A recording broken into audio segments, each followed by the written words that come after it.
Hello students, welcome back to road to defence alpha batch of NDA और मैं आपको करवा रही हूँ कॉम्प्लेक्स नंबर्स यहाँ पे।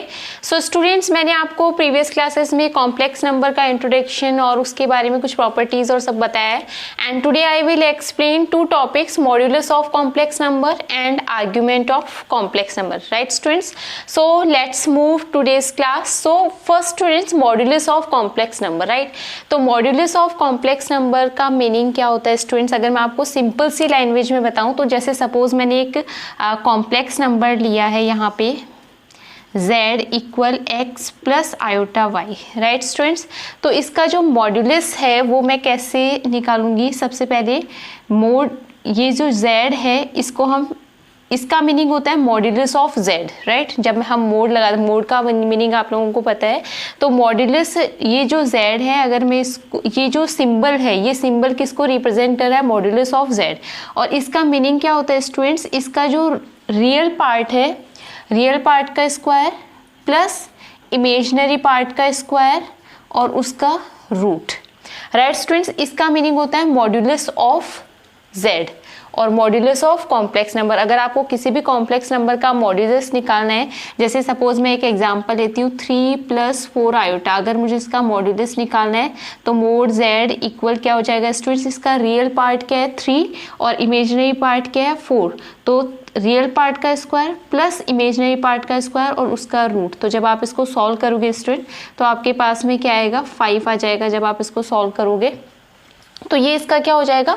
मॉड्यूलस हो जाएगा। राइट स्टूडेंट्स, अब स्टूडेंट्स ये जो मॉड्यूलस है इसका अगर मैं ज्योमेट्रिकली मीनिंग अगर आपको बताऊं तो ज्योमेट्रिकली मीनिंग क्या होता है? देखिए स्टूडेंट्स, ये हमारे पास में जो एक्स एक्सिस है वो रियल लाइन को रिप्रेजेंट कर रहा है, मतलब इस पे हम रियल नंबर्स को रिप्रेजेंट करते हैं, और जो वाई एक्सिस हमारा होता है उस पे हम इमेजिनरी नंबर्स को रिप्रेजेंट करते हैं। राइट स्टूडेंट्स, अब यहाँ पे students modulus of complex number का मतलब क्या है कि मॉड्यूलस जो है, जो कॉम्प्लेक्स नंबर आपको गिवन है, यहाँ पे मैंने जैसे z equal x plus iota y लिया है, तो इसका मॉड्यूलस का मीनिंग क्या है कि ओरिजिन से इसकी डिस्टेंस कितनी है। ये ओरिजिन से जो डिस्टेंस है ये क्या रिप्रेजेंट कर रहा है? Modulus of a complex number. तो modulus of a complex number का ज्योमेट्रिकल मीनिंग क्या होता है? उस नंबर की ओरिजिन से डिस्टेंस कितनी है, that is modulus of a complex number. Right students, अब ये students root x square plus, अगर कॉम्प्लेक्स नंबर आपके पास में x प्लस आयोटा वाई है तो उसकी ओरिजिन से distance x square plus y square कैसे आई? राइट स्टूडेंट्स, तो इसको भी मैं एक्सप्लेन कर देती हूँ स्टूडेंट्स। अगर ये हमारे पास में क्या है स्टूडेंट्स? x है। अगर हमारे पास में number x plus iota y है तो ये डिस्टेंस कितना होगा? x होगा। ये डिस्टेंस कितना होगा स्टूडेंट्स? y होगा। क्लियर स्टूडेंट्स, अब ये जो मॉड्यूलस है ये स्टूडेंट्स अगर मैं देखूं तो क्या बन रहा है हमारे पास में? राइट एंगल ट्रायंगल बन रहा है। ये एंगल 90 डिग्री का होगा। ये क्या होगा स्टूडेंट्स? हाइपोटेनियस होगा। अगर मुझे ये फाइंड करना है तो बाय द पाइथागोरस थ्योरम ये क्या हो जाएगा आपके पास में? Root x square plus y square हो जाएगा। और ये क्या कर रहा है स्टूडेंट्स? इसकी ओरिजिन से डिस्टेंस को रिप्रेजेंट कर रहा है। तो ओरिजिन से इसकी डिस्टेंस जो है वो रियल पार्ट का स्क्वायर प्लस इमेजिनरी पार्ट का स्क्वायर उसका रूट के इक्वल होता है by Pythagoras theorem. Right students, तो ये इसका ज्योमेट्रिकल मीनिंग होता है। तो modulus of a complex number का ज्योमेट्रिकल मीनिंग हम इस तरीके से समझ सकते हैं, जिसको अगर सिंपल लैंग्वेज हम बोलें तो ओरिजिन से उसकी डिस्टेंस कितनी है उसको modulus of a complex number represent कर रहा है। राइट, और इसका जो मॉड्यूलस है हम निकालते कैसे हैं? जो रियल पार्ट का स्क्वायर प्लस इमेजिनरी पार्ट का स्क्वायर और उसका रूट जो है वो modulus of a complex number को रिप्रेजेंट करता है। राइट स्टूडेंट्स, अब इसमें कुछ प्रॉपर्टीज़ भी होती है स्टूडेंट्स, जैसे बहुत सारी प्रॉपर्टीज़ हैं वैसे तो, मैंने कुछ प्रॉपर्टीज़ यहाँ पे लिखी है। जैसे स्टूडेंट्स अगर मैं एक चीज़ और स्टूडेंट्स, अगर मुझे z, ये भी एक प्रॉपर्टी है वैसे जो मैं आपको अभी एक्सप्लेन कर रही हूँ। तो अगर मुझे जैसे z, आपने एक नंबर लिया यहाँ पे और अगर उसका कॉन्जुगेट हम ले, तो मैंने लास्ट क्लास में आपको कॉन्जुगेट एक्सप्लेन किया था। तो x z बार क्या होगा students? x minus iota y होगा इसका। राइट, तो अगर मैं इसका मॉड्यूलस निकालूँ तो क्या होगा स्टूडेंट्स? मोड z इक्वल क्या आ जाएगा आपके पास में? Root x square plus y square. Right, अगर मैं z बार का मॉड्यूलस निकालूँ तो वो क्या आएगा स्टूडेंट्स? रियल पार्ट का स्क्वायर प्लस इमेजिनरी पार्ट का स्क्वायर, तो ये सेम ही आ रहा है। तो आप क्या देख रहे हो स्टूडेंट्स यहाँ पे कि मॉड्यूलस ऑफ जेड और मॉड्यूलस ऑफ जेड बार दोनों ही क्या आ रहे हैं, इक्वल आ रहे हैं, राइट। तो modulus of Z equal modulus of Z bar दोनों क्या होते हैं, इक्वल होते हैं। तो ये भी एक क्या है, प्रॉपर्टी है। नेक्स्ट प्रॉपर्टी क्या है स्टूडेंट्स, जेड और जेड बार इन दोनों का जो प्रोडक्ट है वो ही आपके पास में मॉड्यूलस ऑफ जेड स्क्वायर। यहाँ से मैं एक्सप्लेन करती हूँ स्टूडेंट्स आपको। जैसे आपने यहाँ पे निकाला, ये आपका z है और ये यहाँ पे क्या है, z बार है। इन दोनों को अगर मैं प्रोडक्ट करूँ स्टूडेंट्स तो क्या होगा, यहाँ पे z बार क्या होगा स्टूडेंट्स, x से मल्टीप्लाई हुआ तो x स्क्वायर, x इससे मल्टीप्लाई हुआ तो माइनस एक्स वाई आयोटा, ये इससे मल्टीप्लाई होगा तो प्लस एक्स वाई आयोटा, और इसको इससे मल्टीप्लाई करोगे तो आपके पास में प्लस वाई स्क्वायर आ जाएगा, क्योंकि ये माइनस आयोटा आयोटा मल्टीप्लाई होकर -1 तो +1 हो जाएगा, तो ये आएगा। ये दोनों कैंसिल हो जाएंगे तो ये किसके इक्वल आ रहा है, एक्स स्क्वायर वाई स्क्वायर के इक्वल आ रहा है। और एक्स स्क्वायर वाई स्क्वायर किसके इक्वल है स्टूडेंट्स, यहाँ पे मोड जेड का स्क्वायर, क्योंकि मोड जेड जो है वो स्टूडेंट्स किसके इक्वल होता है, root x square plus y square के। अगर आप दोनों तरफ स्क्वायर कर दो तो आपके पास में तो मोड जेड का स्क्वायर जो है वो किसके इक्वल होता है students, x square plus y square के। तो ये किसके इक्वल हो गया, इसके इक्वल हो गया। तो ये प्रॉपर्टी है स्टूडेंट्स जिसको आप समझ सकते हो। सेकेंड प्रॉपर्टी है Z1 और Z2 इन दोनों का प्रोडक्ट जो है उसका मॉड्यूलस आप फाइंड करो, और फिर Z1 का फाइंड करो और Z2 का फाइंड करो। ये आप इजीली स्टूडेंट्स इसी तरीके से समझ सकते हो, बहुत इजी है, आप निकाल सकते हो उसको। मुझे लगता है इसको एक्सप्लेन करने की ज़रूरत नहीं है क्योंकि मैंने ये एक्सप्लेन किया, तो इसी तरीके से आप निकाल सकते हो। दो आप कॉम्प्लेक्स नंबर लो, जैसे x1 प्लस आयोटा y1 लिया, x2 प्लस आयोटा y2 लिया, उन दोनों का प्रोडक्ट, फिर मॉड्यूलस फाइंड करो, या फिर दोनों का मॉड्यूलस फाइंड करके दोनों को प्रोडक्ट करो तो दोनों इक्वल आएगा, राइट। इसी तरीके से ये प्रॉपर्टी है। इसमें एक कंडीशन ये होती है कि Z2 नॉट इक्वल टू 0 होना चाहिए, क्योंकि Z2 अगर 0 हो गया तो ये नॉट डिफाइंड फॉर्म हो जाएगा, राइट। उसके बाद में स्टूडेंट्स कि अगर Z1 प्लस माइनस Z2 इसका जो मॉड्यूलस है वो हमेशा लेस देन इक्वल होता है मोड Z1 प्लस Z2 से, राइट स्टूडेंट्स। इसी तरीके से Z1 प्लस माइनस Z2 का जो मॉड्यूलस है वो ग्रेटर देन इक्वल होता है Z1 माइनस Z2 से, राइट स्टूडेंट्स। तो इस तरह की जो भी प्रॉपर्टीज है स्टूडेंट्स, आप क्वेश्चन जब सॉल्व करेंगे तभी आपको समझ में आएगी ये, क्योंकि प्रॉपर्टीज को मुझे लगता है प्रॉपर्टीज को लर्न करने से बेटर है कि उसका कॉन्सेप्ट आपको पता होना चाहिए। तो Zn जो है उसका मॉड्यूलस इक्वल होता है मॉड्यूलस ऑफ Z और उसकी पावर n के, राइट। इसी तरीके से ये प्रॉपर्टी आप समझ सकते हो, Z1 minus mode Z1 minus mode Z2 और फिर उसका मॉड्यूलस आप लेते हो तो वो लेस देन इक्वल होता है Z1 प्लस Z2 मॉड्यूलस के, और लेस देन इक्वल होता है mode Z1 plus mode Z2 के, राइट। अब स्टूडेंट्स ये मॉड्यूलस के बारे में था। इस पे बेस्ड एक क्वेश्चन भी मैं आपको करके बताती हूँ। पहले आर्ग्यूमेंट एक्सप्लेन करने से पहले मैं आपको ये क्वेश्चन सॉल्व करके बताती हूँ स्टूडेंट्स। यहाँ पे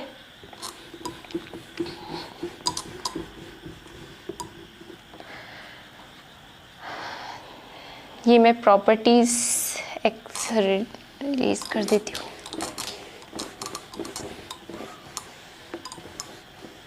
तो स्टूडेंट्स मैंने क्वेश्चन यहाँ पे लिया है mode Z plus 1 equal Z plus 2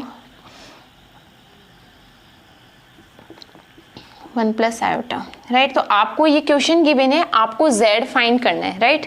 आपको ये गिवन है कि Z प्लस 1 का जो मॉड्यूलस है वो इक्वल है Z प्लस 2 1 प्लस आयोटा के, और आपको इसका Z की वैल्यू फाइंड करनी है, राइट स्टूडेंट्स। तो आप कैसे फाइंड करेंगे, अब स्टूडेंट्स Z इक्वल क्या होता है, x प्लस आयोटा y होता है। ये वैल्यू मैं इसमें पुट कर देती हूँ, तो मोड Z प्लस 1 को हम सॉल्व करते हैं। इसको सॉल्व करने के लिए हम ये वैल्यू इसमें डायरेक्टली पुट कर देते हैं, x plus iota y plus 1, right students.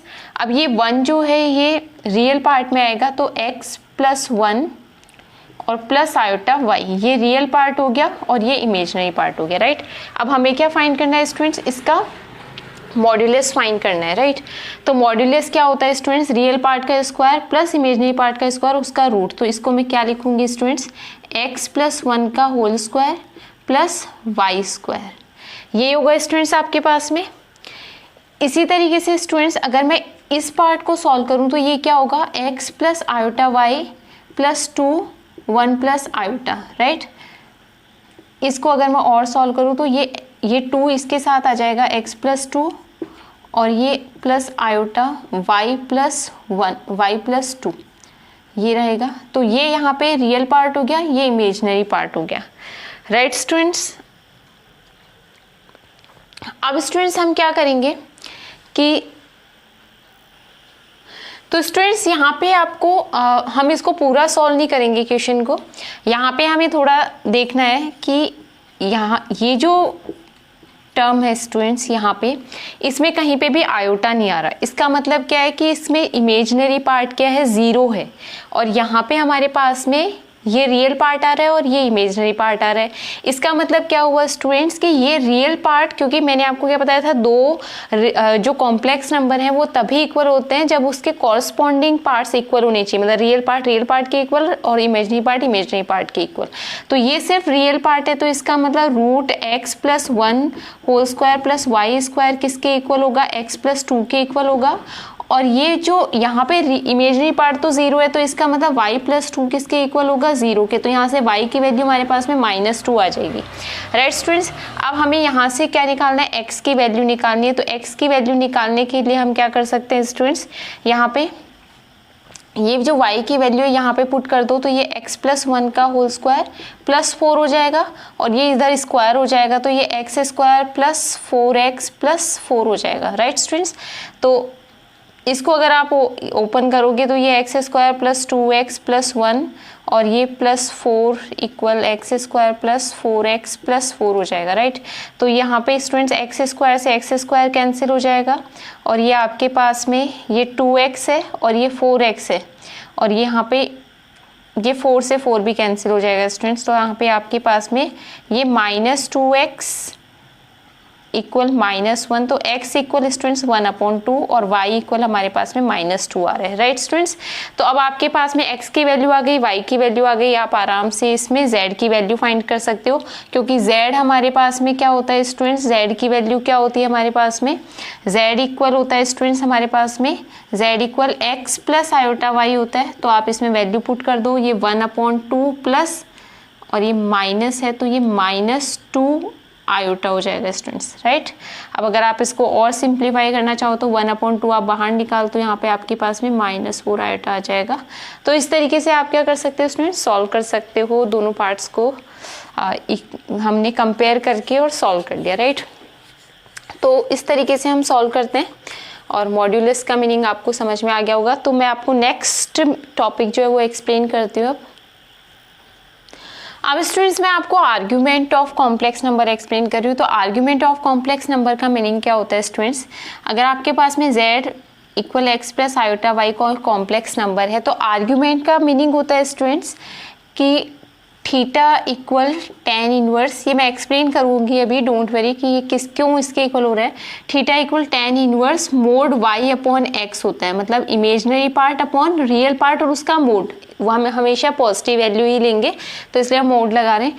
Theta equal, ये इसको हम क्या बोलते हैं स्टूडेंट्स, आर्ग्यूमेंट बोलते हैं। Argument of z is equal to theta, and theta is equal to tan inverse mod y/x होता है। ये क्या होता है स्टूडेंट्स, आर्ग्यूमेंट होता है। राइट, अब इसका जो अगर मैं आपको ज्योमेट्रिकल मीनिंग एक्सप्लेन करूँ इसका स्टूडेंट्स, तो अभी मैंने आपको क्या बताया था कि जो मॉड्यूलस होता है वो क्या होता है स्टूडेंट्स, जैसे सपोज मॉड्यूलस जो है वो मैंने आपको अभी बताया था कि ये हमारे पास में अगर z जो है वो x + आयोटा y ओरिजिन से डिस्टेंस है, और ये हमारे पास में x² + y² था, ये x है ये y है। राइट, तो स्टूडेंट्स आर्ग्यूमेंट का मीनिंग होता है कि जो ये जो डिस्टेंस, इसको इससे ज्वाइन करने वाली जो लाइन है या जो डिस्टेंस है वो x एक्सिस के साथ में कितना एंगल बना रही है, उसको हम क्या बोलते हैं, modulus of argument of z, x axis के साथ में कितना एंगल बना रही है। राइट, तो उसको हम क्या बोलते हैं स्टूडेंट्स, आर्ग्यूमेंट। Theta, right. अब ये tan इनवर्स के इक्वल, ये इसके इक्वल क्यों होता है स्टूडेंट्स, क्योंकि अगर मैं tan थीटा की वैल्यू फाइंड करूं तो tan थीटा की वैल्यू स्टूडेंट्स क्या होती है, tan थीटा की वैल्यू होती है परपेंडिकुलर अपॉन बेस। तो ये परपेंडिकुलर है और ये बेस है, तो ये y अपॉन x होता है, और यहाँ से जब आप थीटा की वैल्यू निकालोगे तो tan inverse y upon x के इक्वल आएगा, तो इसलिए ये इसके इक्वल होता है, राइट स्टूडेंट्स। तो इसको आप इजीली समझ सकते हो। तो जो आर्ग्यूमेंट होता है students, that is angle subtended by this line segment with the x axis, right. तो एक्स एक्सिस के साथ में जो एंगल बनाता है उसको हम क्या बोलते हैं स्टूडेंट्स, आर्ग्यूमेंट ऑफ z, जिसकी वैल्यू ये होती है, राइट स्टूडेंट्स। अब स्टूडेंट्स इसके लिए हमारे पास में कुछ और भी रूल्स होते हैं स्टूडेंट्स। सबसे पहले तो ये जो आर्ग्यूमेंट ऑफ z होता है, थीटा जो होता है, ये हमारे पास में यूनिक नहीं होता। इसकी वैल्यू क्या होती है students, 2n pi plus theta होती है। थीटा की वैल्यू हम यहाँ से निकालते हैं और इसकी जो वैल्यूज़ है वो हम इससे निकालते हैं। n की वैल्यू आप कुछ भी पुट कर सकते हो, 1 2 3 एंड सो ऑन। तो हमारे पास में जो आर्ग्यूमेंट ऑफ z होता है वो यूनिक नहीं होता। n की डिफरेंट वैल्यू के लिए आपके पास में इसकी डिफरेंट वैल्यूज़ आती जाएगी, तो ये यूनिक नहीं होता है। सबसे पहली बात तो ये, ठीक है स्टूडेंट्स। उसके बाद में थीटा जो है वो ग्रेटर देन माइनस पाई और लेस देन पाई के बिटवीन लाई करता है, राइट स्टूडेंट्स।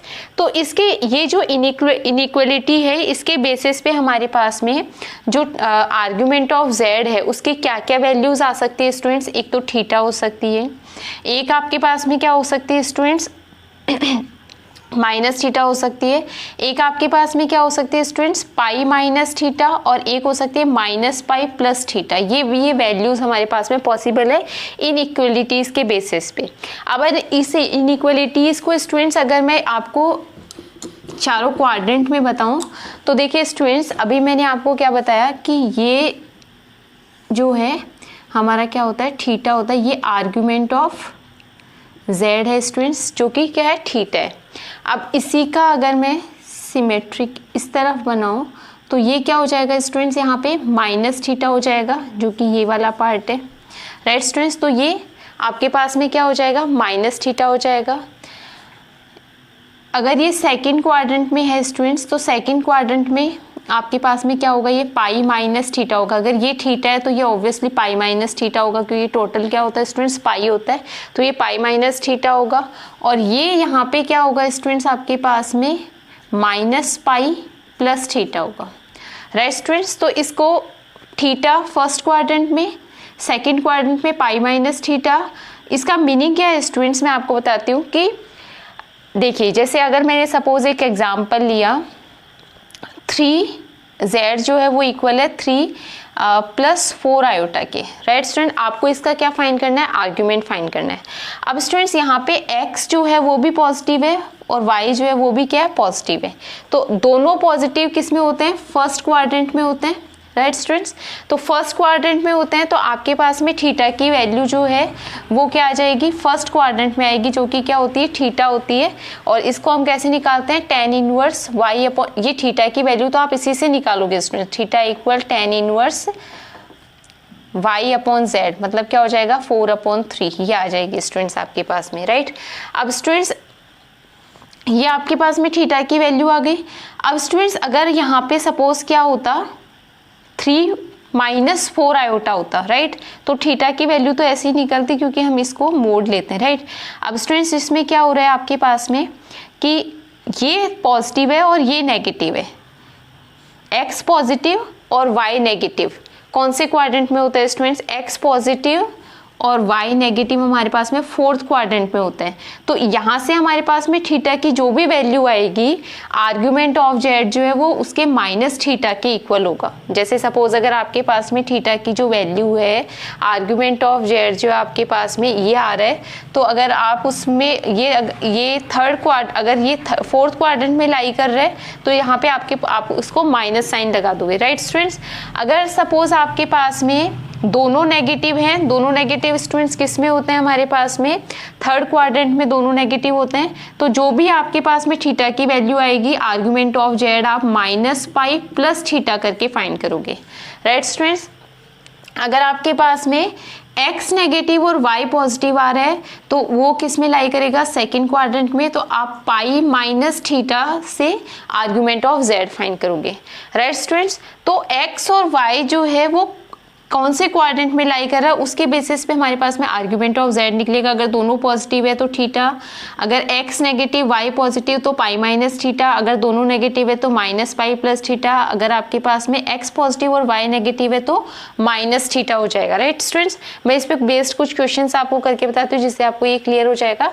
तो आई होप स्टूडेंट्स कि आपको आर्ग्यूमेंट ऑफ z क्या होता है और उसकी प्रिंसिपल वैल्यूज क्या होती है ये मैंने आपको बताया, और ये जो है वो यूनिक नहीं होता है, ये मैंने आपको एक्सप्लेन किया है। तो these are the basic concept of this. तो आपको क्लियर हुआ होगा। मैं आपको क्वेश्चन और एक्सप्लेन करती हूँ इस पे।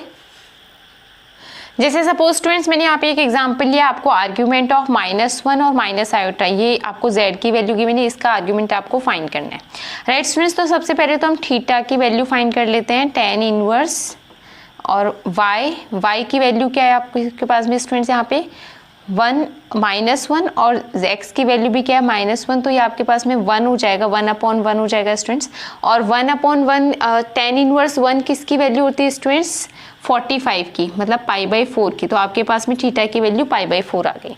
अब स्टूडेंट्स आपको ये देखना है कि ये कौन से क्वाड्रेंट में लाई कर रहा है। अगर फर्स्ट क्वाड्रेंट में लाई कर रहा है तब तो आपके पास में π/4 ही हो जाएगा, लेकिन यहाँ पे क्या है स्टूडेंट्स, दोनों नेगेटिव है। दोनों नेगेटिव का मतलब क्या हो गया स्टूडेंट्स, दोनों नेगेटिव कौन से क्वाड्रेंट में होते हैं स्टूडेंट्स, दोनों नेगेटिव होते हैं थर्ड क्वाड्रेंट में। थर्ड क्वाड्रेंट में दोनों नेगेटिव होते हैं। तो आपके पास में आर्ग्यूमेंट ऑफ -1 माइनस आयोटा जो है वो किसके इक्वल होगा स्टूडेंट्स, -पाई प्लस π/4, यानी कि -3π/4 के इक्वल हो जाएगा, right students. Okay students, so again मैं आपको एक क्वेश्चन दे रही हूँ, आर्ग्यूमेंट ऑफ -1 प्लस आयोटा। इसका आपको आंसर मुझे कमेंट बॉक्स में देना है। एंड मैंने आपसे लास्ट टाइम 2 क्वेश्चंस पूछे थे, 1 प्लस आयोटा और 1 माइनस आयोटा, इसका कॉन्जुगेट क्या होगा। तो स्टूडेंट्स का करेक्ट आंसर है ए, आयोटा इसका कॉन्जुगेट होगा। और मैंने आपसे सेकेंड क्वेश्चन पूछा था स्टूडेंट्स, आपको ये मैंने 2 इक्वेशंस दी थी और आपको मैंने x और y की वैल्यू पूछी थी। तो x और y की वैल्यू x = 1 और y = -4 होगी। सो thank you very much students for watching me, and if you like our channel then please like it, Road to Defense, and again thank you very much for watching me.